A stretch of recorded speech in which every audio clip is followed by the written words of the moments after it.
안녕하세요. 안녕하세요. 반갑습니다. 저는 처음 구원받고 교회에서 저에게 이제 시킨 일이 있었습니다. 제가 구원받기 전에는 고집도 세고 그래서 말을 되게 잘 안 들었어요. 네. 그 이렇게 이거 하라고 그러면 하기가 싫어지는 그거가 되게 심해가지고 학교도 8시까지 오라고 그러면 9시까지 가고 엄청 많이 지각을 하고 막 그랬었는데 구원 받고 나서 처음 바뀐 게 주님 말씀에 순종해야 된다. 그래서 이제 순종하겠다고 마음을 먹었는데 바로 문 일을 시키시더라고요. 이제 그 중에 하나가 주일학교를 해라 이래가지고 율동을 아이들 앞에서 하라고 시키는데 제가 제가 주일학생 때도 율동을 안 했거든요. 근데 너무 싫은 거예요. 아이들 앞에서 그 찬양사회 형제가 고등학교 그때 3학년 이렇게 됐는데 너무 어렵거든요. 진짜 어렵습니다. 막 율동하는데 사실은 제가 얼어 있으니까 아이들도 얼어 있어요. 되게 재미없게 율동을 했는데 이렇게 말씀에 순종했던 게 있고요. 또 한 가지는 이렇게 저는 나와서 말씀 전하는 게 좀 힘듭니다. 그래서 머리가 하얘지고 막 이런 게 있거든요. 한 번에 이렇게 말씀 이렇게 특히 안양에서 말씀 전하다가 도저히 못 하겠는 거예요.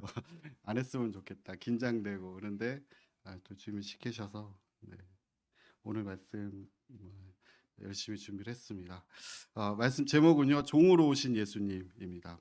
종은 그 국어 사전에 있는 그 표현이 성경에 있는 표현하고 맞는지는 잘 모르겠는데 이제 국어 사전에는 예전에 종이라는 말의 정의가 옛날에 남의 집에 딸려 천한 일을 하던 사람이란 뜻이에요. 지금은 이제 종이 없으니까 예전에라고 표현을 해놓은 것 같습니다.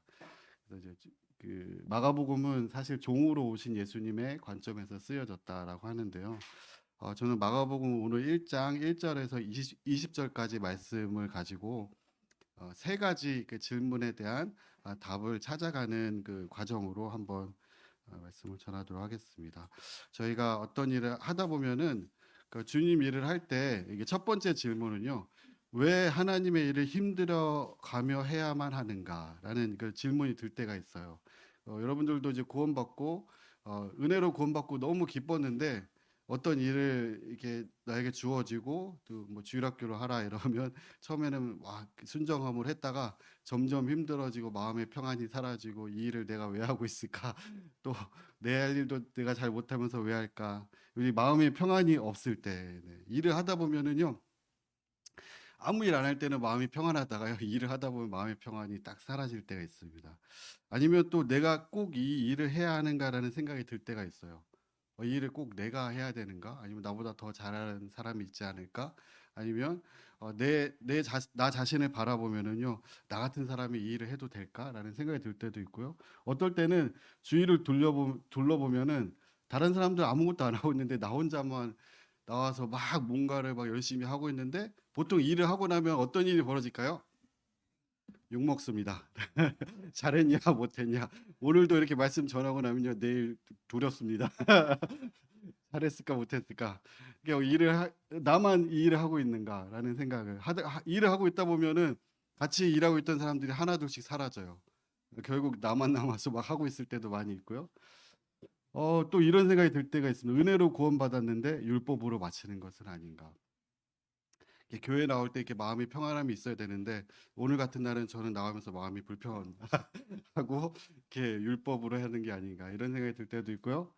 나를 바라보면 이 일을 할 만한 사람이 아니라고 생각될 때. 그래서 왜 하나님의 일을 할 때 힘들게 막 이렇게 일을 해야 되는가라는 생각이 들 때가 있는데요. 오늘 본문 말씀을 보면서 마가복음 1장 1절에서 20절까지인데 조금 기는데 저희가 다 읽지는 않고 중간중간 같이 읽어가면서 보도록 하겠습니다. 마가복음에 보시면 하나님의 아들 예수 그리스도의 복음의 시작이라 라고 이렇게 기록이 되어 있고요. 선지자 이사야 글에 보라 내가 내 사자를 내 앞에 보내노니 그가 내 길을 준비하리라. 예수님이 오시기 전에 하나님이 그 선지자에게 예언된 대로 어떤 한 사람을 예수님이 앞에 보내셨어요. 그분이 이름이 누군지 아시죠? 네, 세례 요한입니다.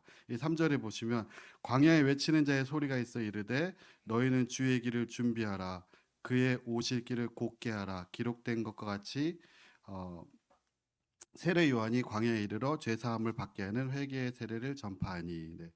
뭐, 그 마가복음에는 저는 마가복음을 너무 좋아하는데요. 부연 설명이 길지가 않습니다. 아주 짧게 짧게 바로바로 넘어가요. 그래서 예수님의 생애에 대해서 가장 심플하게 알아보고 싶다 그런 마가복음을 읽으시면 되는데요. 세례 요한이 나타나서 광야에서 회개의 세례를 전파했습니다.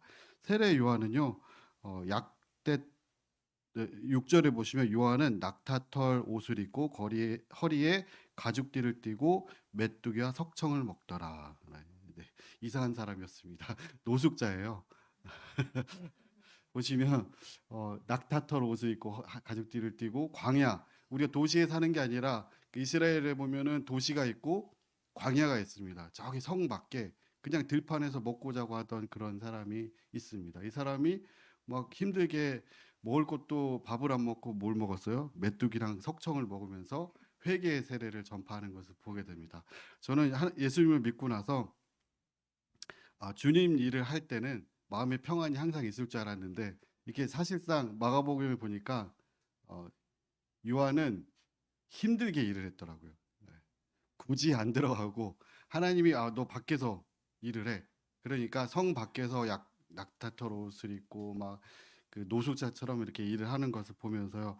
아, 주님 하나님의 일을 세례 요한은 완수 종처럼 주님이 어떤 일을 하나님이 시켰을 때 그 일을 종처럼 완수하는 것을 보게 됩니다.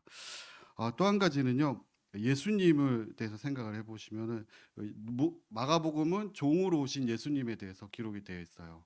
예수님이 이 땅에 태어나실 때 왜 이 땅에 오셨을까요? 한 가지 목적이 있어서 오셨는데 그 목적은 우리 죄를 위해서 십자가에 달려 돌아가시고 부활하셔서 우리 죄 사함을 받게 하기 위한 그런 큰 목적을 가지고 이 땅에 오셨습니다. 그래서 주님도 이 땅에 오실 때 그 마음의 평안을 가지고 오시진 않았구나 라는 생각을 해보게 됐어요. 십자가에 달려 돌아가시 전에 엄청 막 하나님한테 구했죠. 이거 지나가게 해달라. 이거 내 힘으로 감당할 수 있는 게 아닙니다. 그럴 때 하나님이 예수님이 그때 이거 마음의 평안이 없으니까 십자가는 내 길이 아닌 것 같아. 이러고 그만뒀으면 어떻게 됐을까요?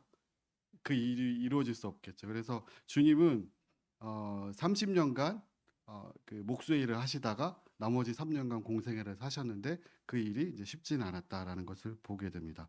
또 한 가지는요.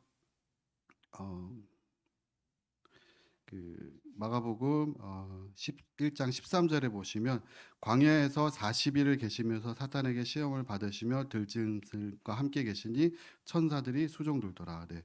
마가복음은 전개가 되게 빠른데요. 바로 예수님이 광야에서 시험 받는 그런 내용이 나옵니다.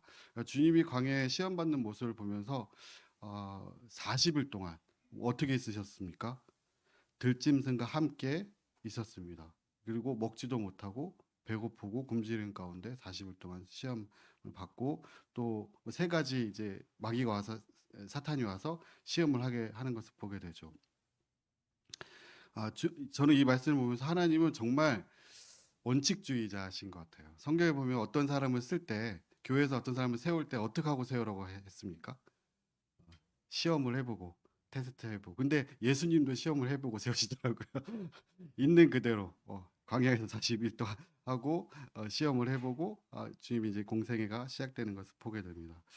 그 시험 받는 그 모습을 보면서 아, 하나님의 일을 주님이 하시기 위해서 힘들게 하셨다라는 것을 보게 돼요. 먹지도 않고 들짐승과 함께 있고 주무시고 이러면서 일을 힘들게 했던 것을 보게 됩니다.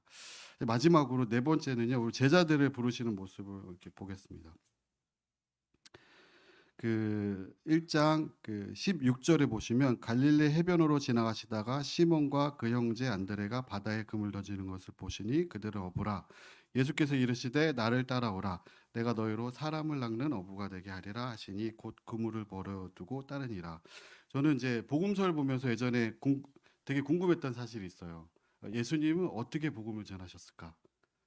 그 주님이 사람들을 만나서 혹시 베드로에게 베드로야 너의 과거와 현재와 미래의 죄가 다 해졌다라고 복음을 전했었을 것 같은데 그렇게 안 전하시더라고요. 기록된 말씀을 봤더니 베드로한테 따라와라. 그냥 하시더래요. 그리고 그러니까 베드로가 어떻게 따라갔습니까? 자기 직업을 버려라. 생업을 버리고 예수님을 따르게 하셨습니다. 네. 어, 저는 이게 주님이 이 카리스마가 대단한 것 같아요. 우리 이제 그 영광 형제한테 형제님 내일부터 그만하시고요. 주님을 따라가시죠. 회사는 그냥 사표 내시고 내일 갑시다. 이렇게 얘기하는 거거든요. 지나가다가 베드로랑 안드레랑 이렇게 그물을 깃고 있는 거 봤더니 그거 그만하고 따라와. 네, 뭘 하겠다고 하십니까? 내가 너희로 사람을 낚는 어부가 되게 하겠다라고 했는데 베드로는요 심지어 결혼도 했어요. 네, 장모님도 있습니다. 결혼을 한 사람인데 그냥 따라오라고 합니다. 그 주님의 일은 쉽고 마음의 평안에 있는 일만 있는 것은 아니에요. 그러니까 내가 버리고 해야 될 일들 막 힘들게 끝까지 굶어가면서 이렇게 해야 되는 일들이 이렇게 많이 있는 것을 보게 됩니다. 근데 베드로가 아마 그런 생각을 했을 거예요. 이게 그만한 가치가 있는 일인가? 아니면 이 일이 어렵진 않을까?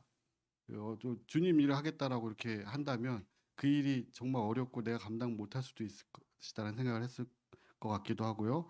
아니면 베드로의 삶의 마지막이 불쌍하게 끝나지 않을까? 이 잘못된 선택이지 않을까라는 그런 고민도 많이 할 수도 했었을 것 같기도 합니다. 근데 주님이 제자들을 부르시고요. 또 19절에 보시면 조금 더 가시다가 세베대 아들 야고보와 그 형제 요한을 보시니 그들도 배에 있어 그물을 깁는데 곧 부르시니 그 아버지 세베대의 품꾼들과 함께 배에 버려두고 예수를 따라가니라. 여기는 아버지도 버리고 품꾼도 버리고 배도 버려두고 예수님을 따라가는 것을 보게 돼요. 주님이 정말 놀라운 것은 뭐냐면요. 예수님이 오셔서 이 갈릴리 사람들을 데리고 사역을 하셨다라는 겁니다. 그러니까 저는 이 말씀을 보면서 주님이 사람들을 그 딱 고르시는 기준이 무엇일까라고 생각했는데 무엇인 것 같으세요? 없다라고 보여집니다. 그냥 고르신 것 같아요. 무작위로 갈릴리 저기 배에 있는 5명 다 따라와. 내가 너희 5명 가지고 사람을 낚는 어부가 만들게. 이 12명만 데리고 이 세상을 내가 변화시킬게. 라고 하는 기준이었던 것 같습니다. 이게 그거랑 똑같아요. 이 사람이 중요한 게 내가 어떤 게 중요한 게 아니라 누가 부르냐가 더 중요합니다. 네. 베드로가 어떠냐. 예수님이 면접을 봐가지고 베드로의 이제 인성이랑 성품이랑 이걸 다 보셔가지고 좋은 사람 합격, 이 사람은 탈락 이게 아니라요. 예수님이 불렀기 때문에 베드로가 변화됐다라는 거. 우리 여러분들도 저는 이제 그렇게 생각해요. 우리 용오고 있는 초등학생들 막 있거든요. 초등학생들 한 5명 불러가지고 주님이 그분을 부르시잖아요. 그 5명 가지고 이 우리나라를 뒤집을 수도 있습니다. 그러니까 부른 사람이 누구냐가 중요한 거지. 여기 있는 불러진 사람이 누구냐가 중요한 건 아닌 것 같습니다. 그래서 첫 번째 질문은 힘들게 일하는 게 맞을까라는 거였는데 보면 다 힘들게 일했어요. 네. 마음의 평안을 따라 갔던 분 있습니까? 세례 요한이 오늘은 메뚜기가 먹고 싶네 이래가지고 광야로 갔습니까? 아니면은 죽기보다 싫어도 광야에 있었습니까? 엄청 힘들었겠죠. 근데 그냥 광야에서 버틴 거예요. 왜? 주님 부르셨기 때문에. 예수님은 이 땅에서 3년간 사역을 하셨을 때 마음의 평안이 있었을까요? 아니면은 힘들었을까요? 일단 시험 받는 것 자체가 힘들어요. 시험을 통과 40일간 예수님이고 뭐고 이게 없습니다. 그냥 무조건 원칙대로 시험 받고 시작하잖아요. 네, 시험 받고 또 들에서 자고 그렇게 했었죠. 제자들은 예외가 있었을까요? 네, 제자들도 똑같이 예수님하고 똑같이 이렇게 지내야 됐습니다. 그래서 주님의 일은 힘든 거다. 두 번째 질문은요. 또 이런 생각이 들 때가 있어요. 주님 일을 하다 보면은 왜 나한테는 이런 일만 주어질까? 네. 왜 저한테는 청소만 시키세요? 어, 앞에 나와서 이렇게 말씀 전하고 이러면 얼마나 좋아요. 왜 우리 남편은 왜 청소만 시키세요? 시설 관리 시키고. 예전에 이제 그것 때문에 이제 실족하시는 자매님들도 많았어요. 내가 우리 남편 그런 거 시키지 말라고. 아니면은 왜 접대하는 일만 저에게는 시킵니까? 또 잠잠히 동역하는 일. 또 어떤 분들은 이제 두 분이 사역을 하시면 한 분은 모든 인사를 그분이 다 받아요. 그리고 이제 항상 그 사역하시는 분 옆에는 그림자 같이 이제 따라다니는 분들이 계신데 사실 그분들이 더 실력이 좋은 거거든요. 근데 앞에서 이렇게 우선하시는 분들이 이제 영광을 받을 때가 있습니다. 왜 저는 말씀을 전하는 게 아니라 왜 사회만 보게 하십니까? 사회 이쯤 봤으면 한 5년 사회 봤으면 이제 말씀 전해야 되는 거 아닌가요? 할 수도 있고요. 아니면은 또 우리 자매님들은 제일 이제 억울한 분들이 이제 자매님들인데요. 아예 성경을 왜 저는 자매로 태어나게 해가지고 이렇게 뭐 이렇게 돕는 배필로 누가 날 도와줬으면 좋겠는데 왜 내가 도와줘야 됩니까? 이렇게 생각하시는 분도 있어요. 왜 나에게는 이런 일만 주어질까? 라는 생각을 할 때가 있습니다. 우리 다시 이제 앞에 말씀으로 가서 보시면요. 우리 세례 요한, 네, 세례 요한은 이제 평생 어, 그 어떻게 보면 사회만 보다가 죽은 사람이에요.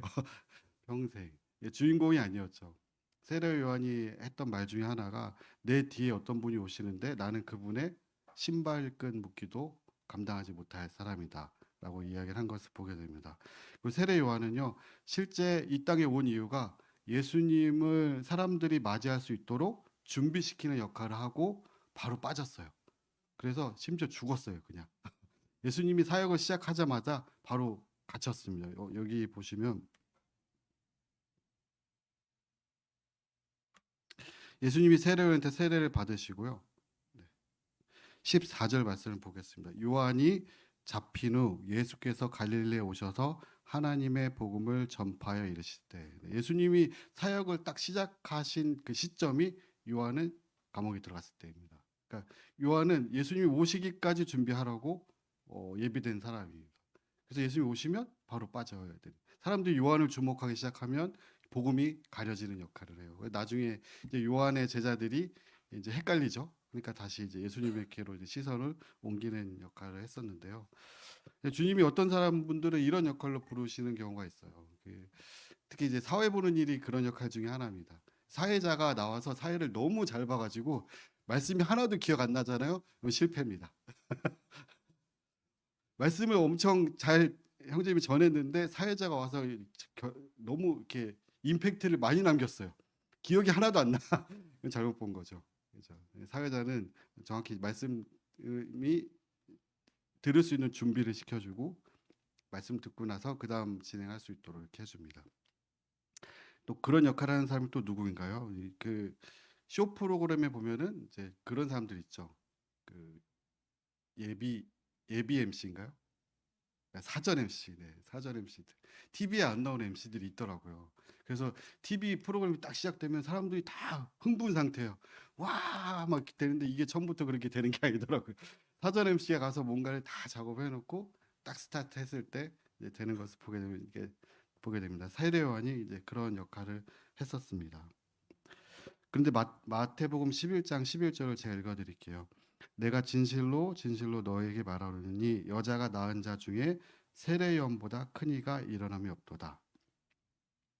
예수님이 이제 세례 요한에 대해서 이렇게 평가를 하시는 것을 보게 됩니다.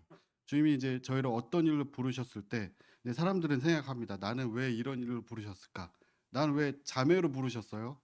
나는 훌륭한 전도자가 됐을 것 같은데 왜 자매로 부르셨을까요? 라는 생각을 하지만 그 세례 요한을 부르신 분은 누굽니까? 하나님이에요. 하나님이 세례 요한은 이 일로 딱 불렀습니다. 또 어떤 분은 청소하는 일로 부르신 분이 있고 어떤 분은 뭐 시설 관리하는 일로 부르신 분이 있어요. 다 주님의 부르심이 각각 다른 것을 보게 됩니다.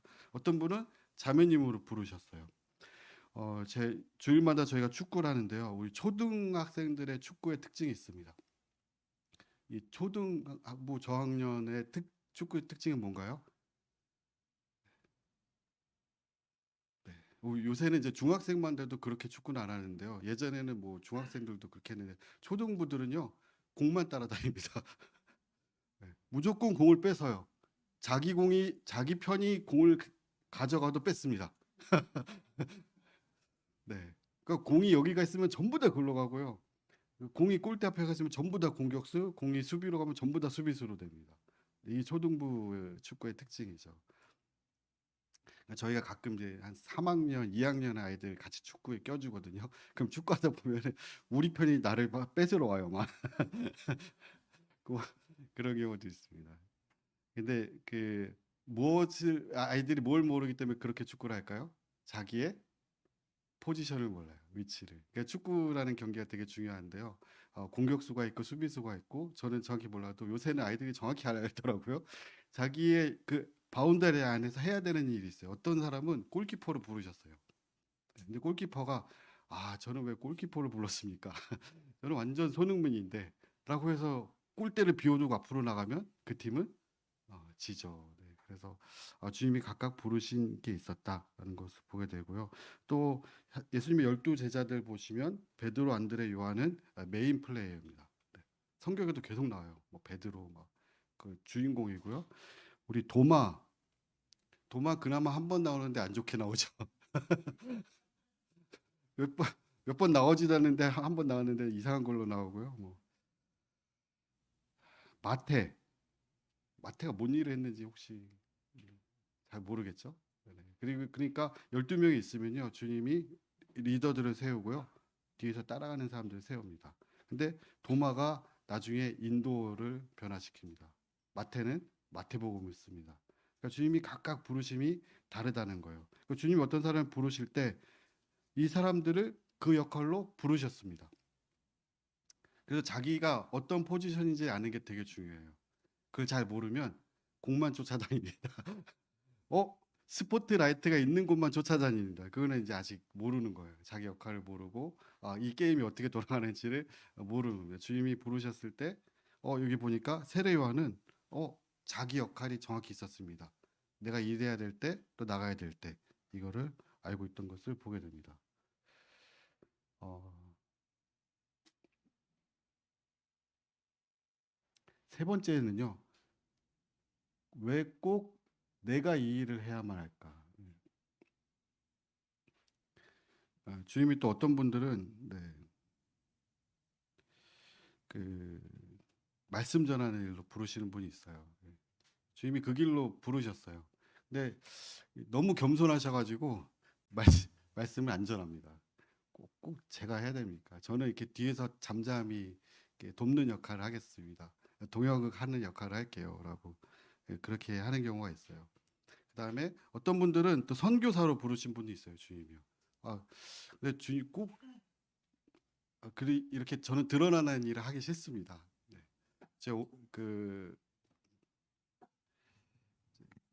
또 목회하는 일로 부르신 분도 계시고요. 또 교사로 부르시고 또 예수님은 어떻게 부르셨습니까? 네, 십자가를 지라고 부르신 분도 계십니다. 근데 어, 꼭 내가 이 일을 해야만 할까? 내가 안 해도 주님이 다른 분들을 세우시지 않을까라는 생각을 할 수도 있습니다. 근데 저는 이제 여러 가지 구원 받고 나서 봤을 때 어떤 분에게 어떤 일을 맡기셨는데 그분이 그 일을 안 하잖아요. 그러면 거기 망하더라고요. 주님이 이 사람이 안 하면 딴 사람을 세워서라도 이렇게 돌아가게 하시는 게 아니라 이 사람이 안 해서 망하게 우리 가정의 저를 아버지로 불렀습니다. 그럼 제가 아버지 역할을 안 하면 우리 아이들이 누군가는 뭐 고아원에서 잘 해줄 수도 있어요. 뭐 옆집 아저씨가 좀 잘 해줄 수도 있습니다. 하지만 제가 안 하면 우리 집은 망한다고 보시면 됩니다. 네. 그래서 어떤 교회들이 되게 없어지는 경우들이 있어요. 막 싸우고 뭐 없어지고 일꾼이 없고 그런 경우 이렇게 가서 보면은 없지 않더라고요. 일꾼이 있는데 안 합니다. 아주 겸손하셔가지고요. 네, 말씀 공부도 안 하시고, 네, 선교도 안 나가고요, 목회도 안 하고요, 교사 일도 안 하고, 그럼 누가 해야 되나요 이거는요? 그래서 종으로 오신 예수님이잖아요. 마가복음에는 어떤 일을 딱 시켰을 때 싫습니다 하는 경우가 없습니다. 바로 그냥 하는 거예요. 시키면 하는 겁니다. 이게 종의 역할입니다. 저는 겸손해가지고요. 제가 회사 직원한테 이번 주에 어디로 가세요 이렇게 하니까 너무 겸손해가지고 제가 거기 갈 짬밥이 아닙니다. 저는 안 가겠습니다. 이러면 어떻게 할까요? 네, 가야죠. 가라 그러면 선교하러 가라면 가야죠. 네. 목회하러 그러면 해야죠. 그래서 꼭 왜 꼭 내가 이 일을 해야만 할까라는 생각이 들 때가 있는데요. 주님이 어떤 분들은 중요한 일로 부르십니다. 그러니까 모두 조연으로 부르신 게 아니라 주연으로 부르신 분들이 있어요. 그 베드로를 불러가지고요. 주님이 내가 열쇠를 주는데 이거를 잠그면 잠기고 열면 열릴 거야. 그 얘기는 저는 그렇게 들었어요. 네가 책임져 이 얘기를 베드로 네가 잘못하면 망하는 거야. 그 저에게 이제 그런 일들을 학생의 교사 일을 맡겼잖아요. 학생의 교사인데 저에게 많은 권한이 생깁니다.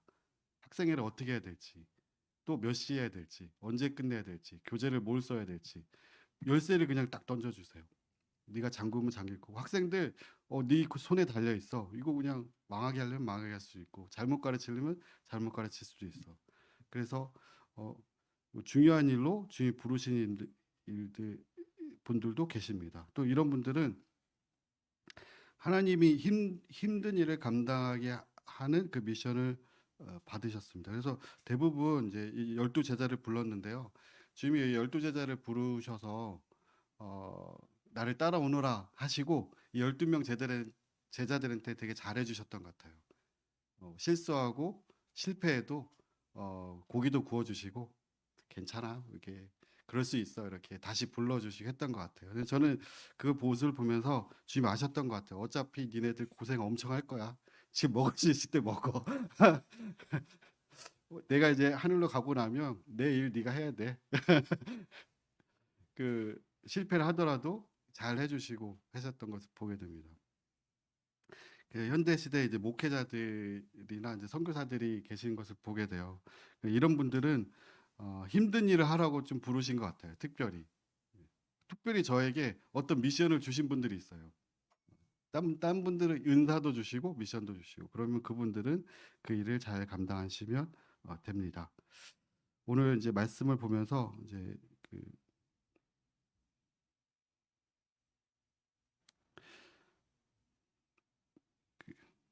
하나님 나라 예수님이 마가복음